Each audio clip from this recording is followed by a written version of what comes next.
Hey guys, welcome back to a very special episode of Grain Markets and Other Stuff. We are joined by the U.S. Ag Secretary, Brooke Rollins. Madam Secretary, thank you so much for joining us. Oh, it's so great to be with you. And we are shut down in Washington, but had some of our amazing employees come in today and get the studio set up so we could join you. So I'm grateful for that. Glad to be on. I'd like to tell you a little bit about the show and who our crowd is before we start here. We are a small podcast, generally speaking. This is not the Joe Rogan podcast. This is a grain market podcast. But even though we're small, we have a lot of influential decision-making type people in the agricultural community. Our viewer base and subscriber base, it's farmers, it's ranchers. This is your crowd that you're talking to here, basically. I started the podcast 6 or 7 years ago. Mackenzie Johnston, introduce yourself real quick. She's my co-host. I'm Mackenzie Johnston. I'm from Central Nebraska. I ranch here with my folks. And I co-host the show with Joe. It is wonderful to meet you, Madam Secretary. Oh, it's nice to meet you too. Okay, so this is the format today, and I explained this to you before you came on. We're going to do a mailbag segment, and the questions that came in are from our subscribers who are farmers and ranchers in the United States. I'm going to preface the first question and all of it by saying this. Some of these questions are going to come off as being a little harsh or maybe even combative, but at the same time, we had so many replies that came in when I asked for questions that were, hey, tell the secretary thank you for coming on. Oh, we really appreciate the secretary. So there's a lot of support here, and I think people are feeling a little bit better about what's going on, especially this week. So with that, let's go to our first question. I'm going to read it to you. You can answer it. The trade truce with China looks and feels great. Still, the 12 million metric tons of soybean purchases this year and 25 for next year or the next few years are below normal levels. Is this really a win? And we have a graphic here from Associated Press, which would indicate just that. If we get back to 25 million tons of beans with China, it's a normalish volume. So is our crowd, farmers, are they supposed to view this as a win? So, yeah, first of all, I'm so happy to be on. I'm trying so hard to find communities where I can speak directly to farmers and not through the Washington, D.C. cabals and not through, all the kind of the layers I think that normally are part of my world or our world in Washington. So grateful to be on and I welcome the difficult questions. That's why I'm here and that's why I agreed to do it. So thank you. On China this week, I'm sure you've talked about it on your podcast. I've listened to you a couple of times. Y'all do a great job. And the concern, the anxiety, the stress, the tension, the panic was real, right? When China is your number one buyer of soybeans and has kind of let you on and off the hook and our farmers for a lot of years now. I mean, we struck the deal in 2019. Joe Biden came in 2020, didn't keep them to the deal. Now here we are in 2025 and President had a big vision about realigning the entire world economy around putting America first and American products first. Of course, farmers' products at the top of that list. And so it's been incredibly encouraging to be a part of that effort over the last 8 or 9 months, but also watching what China was doing and then talking to especially our soybean sorghum farmers, but especially soybean and just we don't know what to do, Brooke. We have nowhere to store it. We don't have a buyer. The numbers are down. We haven't made money in a decade. Like, help us figure this out. And I've always had faith in the president's ability to strike these deals. So to try not to ramble on here too long, because I know we only have 30 minutes. But what I will say is the deal, from my perspective, is a massive win. And here's why. It is a floor, 12 million over the next 2 or 3 months, not a ceiling. 25 million over the next each year over the next 3 years, which is very important. Again, floor, not a ceiling. We do believe there's a lot more market there. But at the end of the day, the fact that our soybean farmers were so reliant on China, which is not a friend, right? This is arguably a foreign adversary that is not like we're trading with Italy or some of these other countries that we have very good relationships that have the same values that we have. So I do believe it's a win in the short term. It provides some credibility, stability to the market.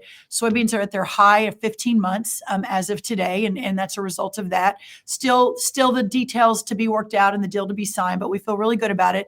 But ultimately, the other deals that the president has struck Japan, Malaysia, Indonesia. I think there are 6 or 7 other countries where soybeans especially, but also corn, cotton, sorghum, et cetera, are mentioned. But since we're talking about soybeans right now, are part of those deals. And that was always the vision. So I think we've got almost a 40% expansion eventually in the market for our soybean farmers and that particular commodity. And I think it's going to be a really, really good couple of years ahead as we move into those markets and not rely 62.8% of the Chinese market for our soybeans. What would you say to the critics? And there are a lot of critics out there, as you know. What would you say to the critics who say, hey, the president started this trade war, he caused the problem, and now he fixed his own problem? What would you say to those critics? Well, so here's what I would say. Listen, I was in the Rose Garden. I was there. He called it Liberation Day. I've been next to President Trump I was in his first White House as his domestic policy chief. When we left the first White House, didn't know President Trump was going to run again, but realized that this fight for America and our way of life was real, and that what we had accomplished in the first term, best job growth, lowest poverty rates, et cetera, that we had to put an infrastructure around that. So built a think tank preparing for whomever the next America First president would be. At that point, I didn't know President Trump was even thinking of running again. And so what I know is this, to answer your question, is that this president has been so resolute for 30 years, maybe even 40 years at this point, that the fact that we as Americans literally bow to the altar of other countries' tariff regimes under the sort of free market, just let China build and we'll buy, let India build and we'll buy, that the president, way before the rest of the kind of conservative movement caught up to him, has been saying this all along. And by the way, I was an old guard conservative Republican. I've been in the policy world for a really long time. I too, the free market, the free market, the free market. But what I have seen, Joe, is this. I have seen and have had a complete change of heart on this, to watch him cut these deals, to use the power, the leverage of America and our economy and our buying power and our national, what we mean for world security, national security, et cetera, to see him use that from a business perspective, because this is what he does, right? He cuts deals. To watch him pick up the phone, right, when all the teams have negotiated and they're at the 5-yard line, there's 5 yards to go and they can't get into the end zone. He himself picks up the phone and says, hey, Prime Minister so-and-so, or hi, President so-and-so, or hello, Mohammed over in the Middle East, or, he was talking to MBS when I was in the Oval the other day, the Crown Prince over there.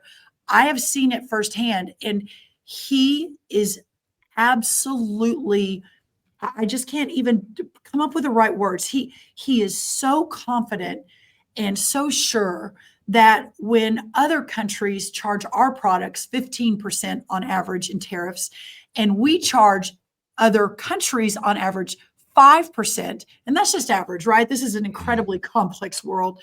That is not okay. And it is to the huge detriment of our producers, manufacturers, et cetera. So that's what he's working to fix. So what I would say to answer that question is this, that this president has a vision. He doesn't care what the media says. He only cares about doing what's right by America. He knew it would be bumpy. When you throw 50% on everyone's product around the world, that's not going to go well, at least to begin with. But now we're beginning to see the results of it. And I think next year, as these deals actually begin to move and we buy more ethanol, we sell more ethanol to the UK, we sell more soybeans and rice to Japan, et cetera, that's when we'll begin to really see that move out and help our farmers and ranchers. I have a follow-up China question. This one maybe has a more tangible answer. Did China commit to specific purchase amounts of any other crops, corn, wheat, sorghum, et cetera? We know that they were mentioned, but soybeans were the only things that we heard specific numbers. The trade team is working all of those specific numbers out right now. And I'd love to make an announcement on your show, but we're not ready to do that. But that should come out in the next week or two. Gotcha. We'll keep going here.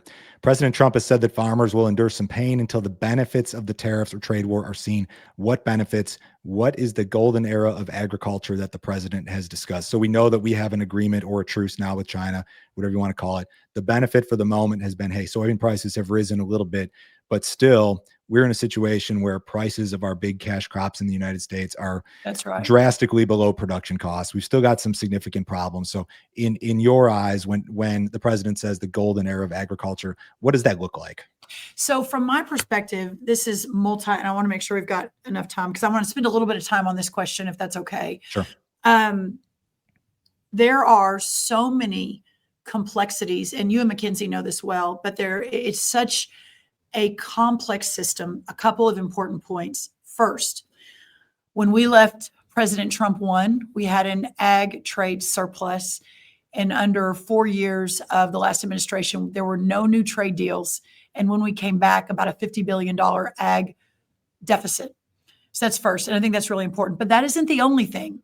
Number two, so trying to solve for that 50 billion and then even increase it, right, with these big, huge new markets. That's number one, the golden age. Number two, the cost of inputs in the last 4 years is absolutely astounding. Interest rates went up 73%. Labor went up 47%. Fertilizer, 36%. Seed, equipment. I mean, it is astounding to see the chart. Y'all probably have seen it, or multiples of charts. The cost, the input costs under just the last 4 years. Now they've been rising as a trend, right, for years and years and years, but a little bit.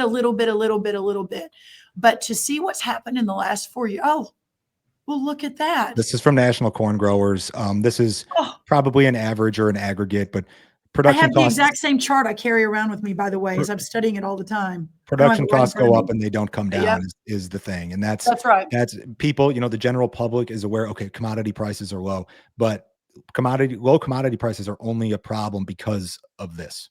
That's right. No, that's exactly right.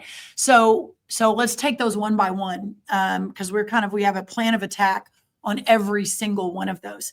On interest rates, not surprising, the president is putting a lot of pressure on the Fed and others to bring those down. So that's an easy one to explain. We're already down a good chunk. Number two, labor.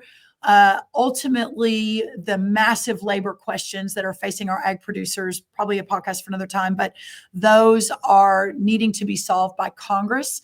But in the meantime, under the H-2A program, under Joe Biden, average labor per hour increased, I think it was 28 to 30%, depending on where you are, maybe even 45%, depending on where you are in the country. And just as an example, I'm from Texas. I visited the border a couple of times now for screwworm, for water, for other issues. And I'll meet with some of our citrus growers down there, and they'll say, these are all big issues, but probably our biggest one is how much the cost of labor has gone up under the H-2A program. And they do the H-2A program, they sign all the paperwork. And under Biden, that adverse wage rate, they kept bumping it. And so my citrus growers, some of my good friends in South Texas, spend between $28 and $35 an hour per employee that they bring in for harvest season.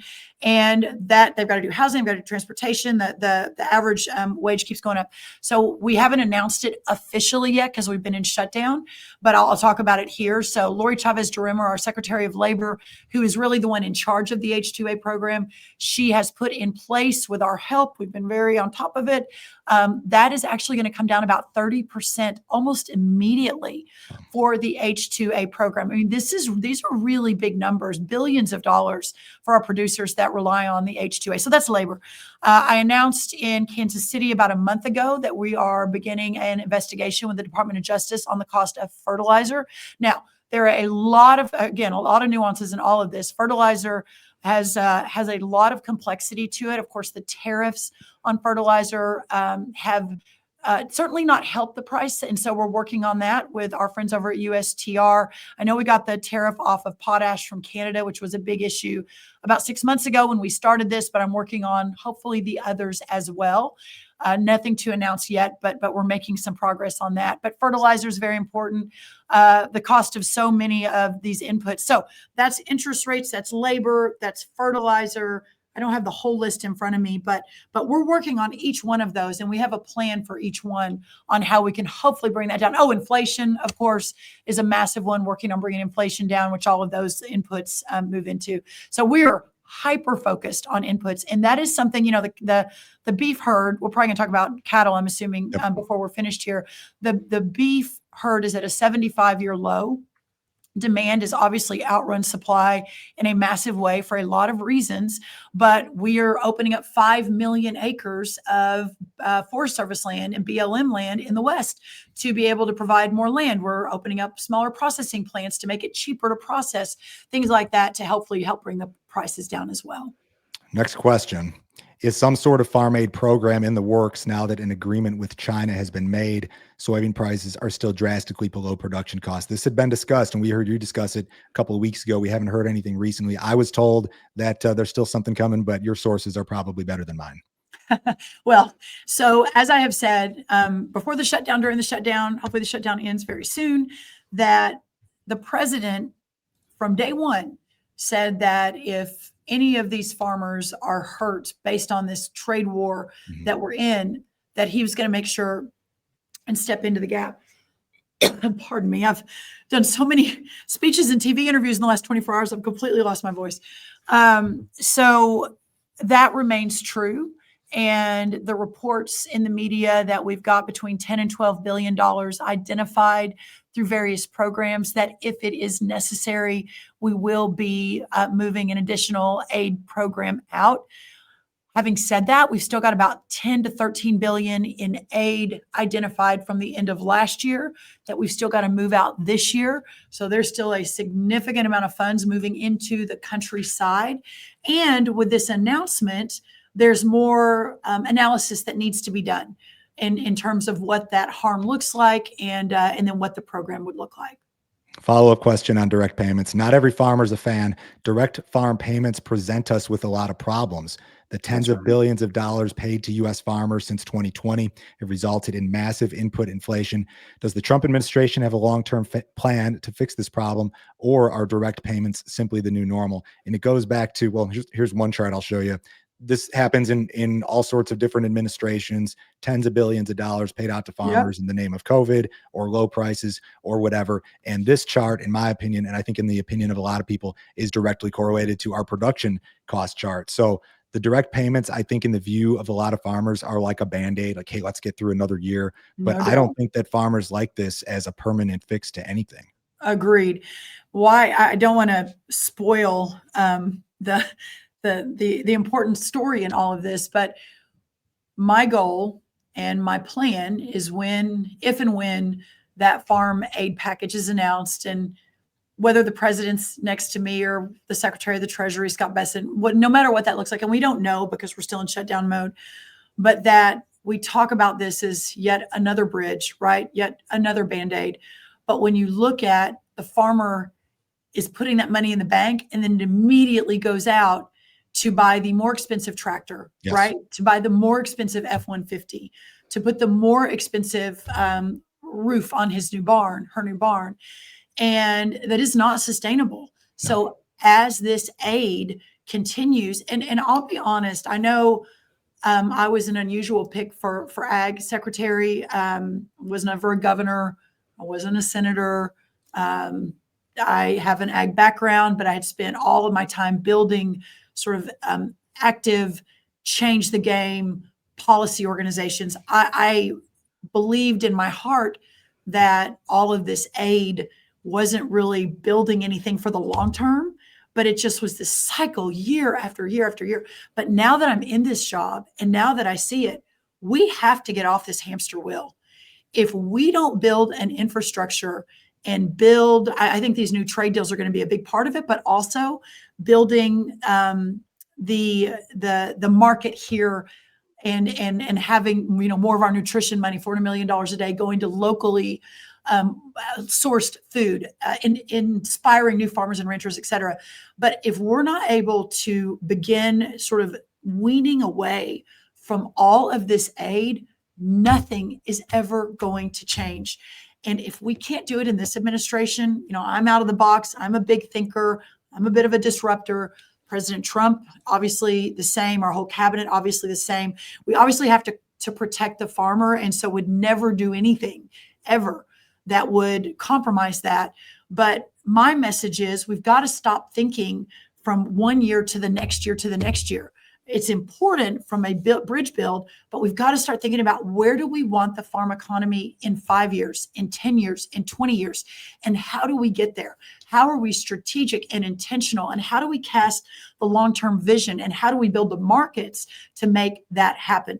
I've never met a farmer that says, I like receiving government checks and, it's no big deal. I don't really care if I sell my product or not. Every single farm I've ever met, including I was with the Everett family farms in Indiana yesterday on their row crop farm, driving their combine with them, harvesting their corn. It was awesome. And he said, we just want to be able to sell our product, support our family, and pass this farm to the 6th generation. They were the 5th to the 6th generation. So that's my goal. I don't know if we'll be able to do it, Joe. It's obviously extremely complex, but I'm sure going to try really hard to put that in place. We've got some cattle and beef questions, and I'm going to have Mackenzie ask these rather. She is our resident cattle expert. Mackenzie, go ahead. So is there a specific timeline for reopening the border to Mexican feeder cattle imports? No, there is not, to put the top answer up at the front. The answer is as soon as we feel 100% confident that our cattle producers and our livestock producers are safe. And listen, the screwworm was eradicated for the most part.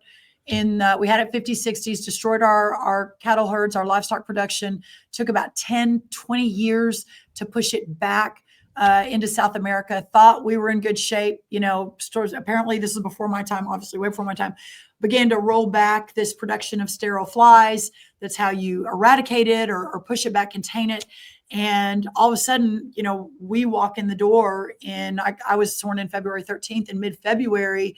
And right in front of me is, Brooke, it's 700 miles away from the South Texas border. And I said, you got to be kidding me. 700 miles away. That's absolutely terrifying.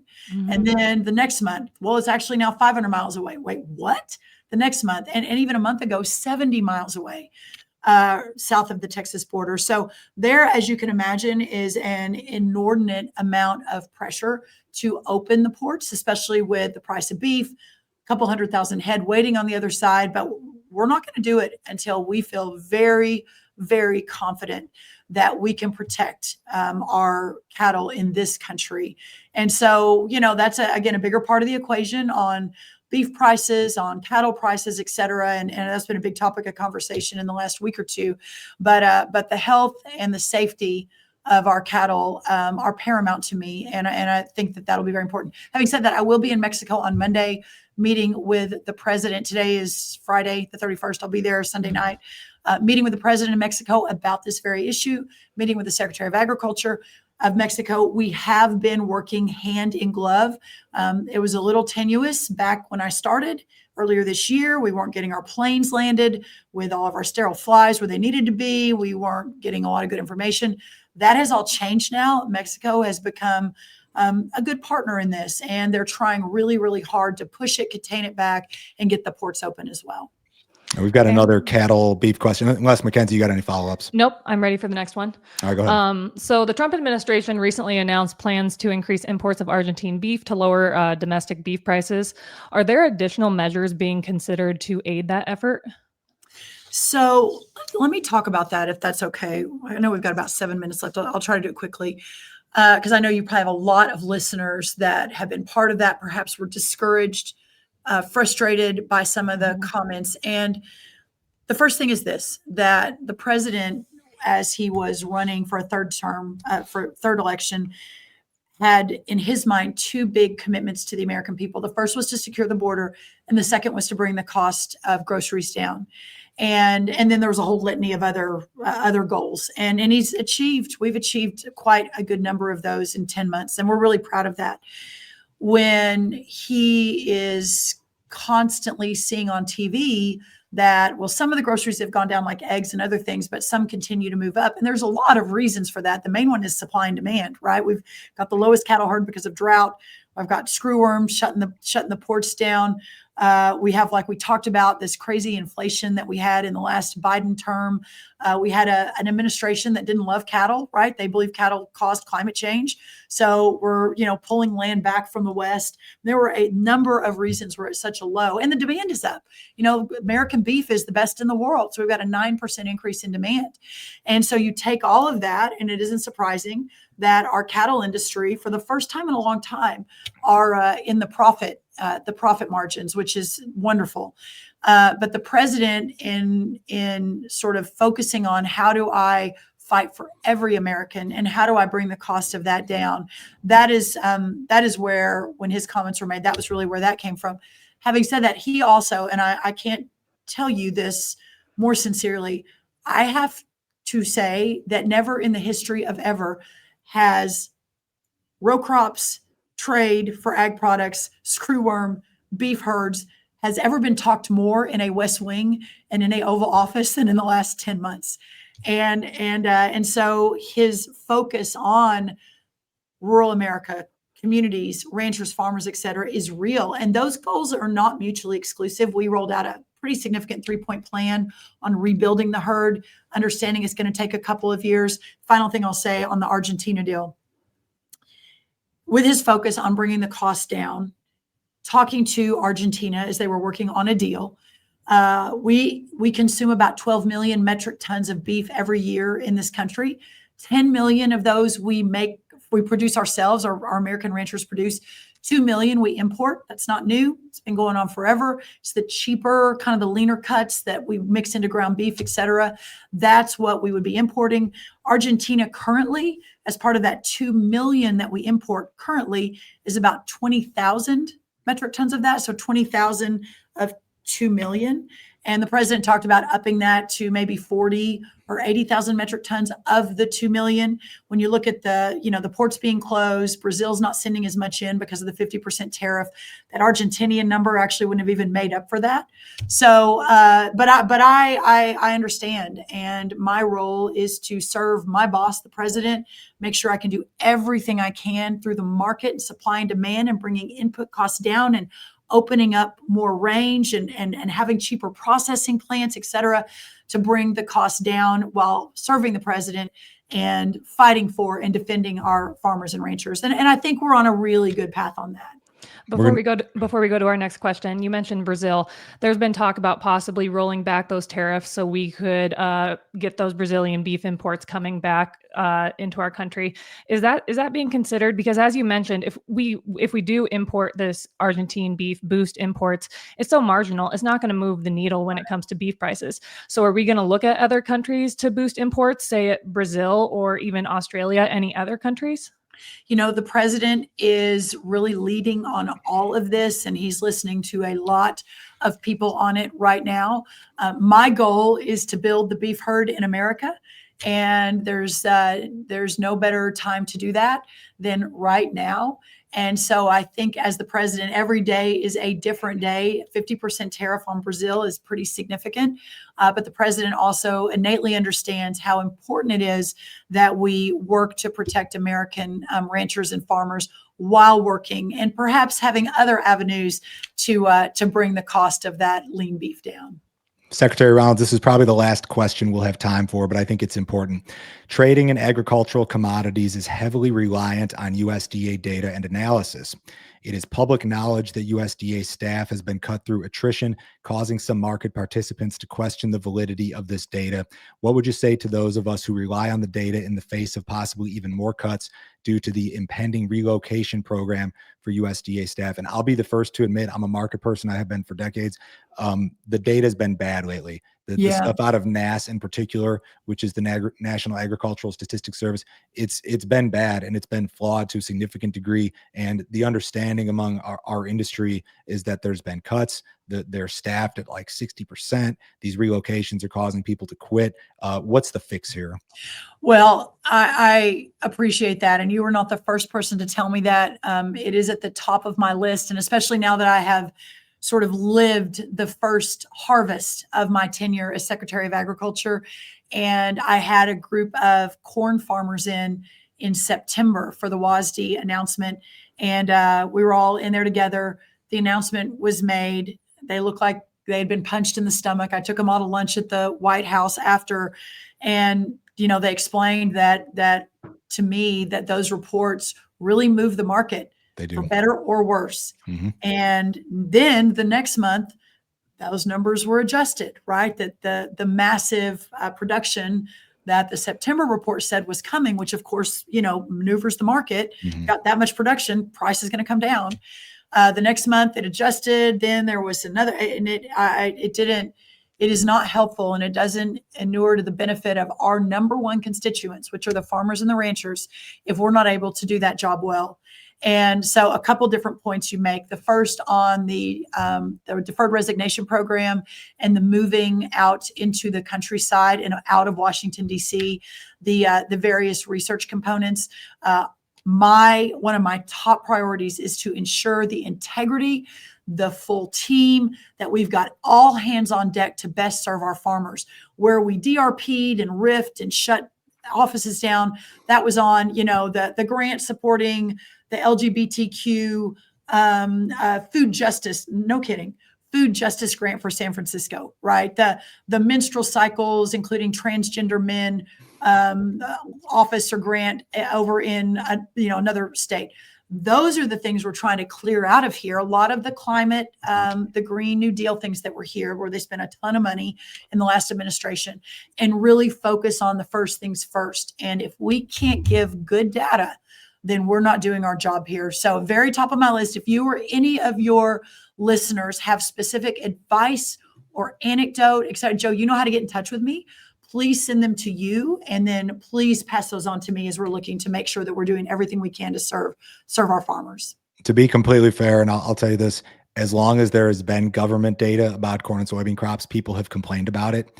But I will say, just depending on their position in the market, right. But I will say objectively that it's gotten worse the last couple of years, and I think it absolutely has to do with some of that funding stuff. Secretary Rollins, I know we're out of time. We really, really appreciate you having here. We'd love to do it again. Are you going to be at Commodity Classic this year? I will be. Yes, I will be. Maybe we can do a one aside there in person. Yep, I'm going to be there. We could do a quick 10 minutes or something. It'd be awesome if we could. I would love that. Yeah. Thank y'all. And thank you for giving me the time to better explain a lot of this, and really appreciate it. And hopefully, we can do this again very soon. Appreciate the time. Thank you. Thank you. Thanks, Mackenzie. Thank you, Madam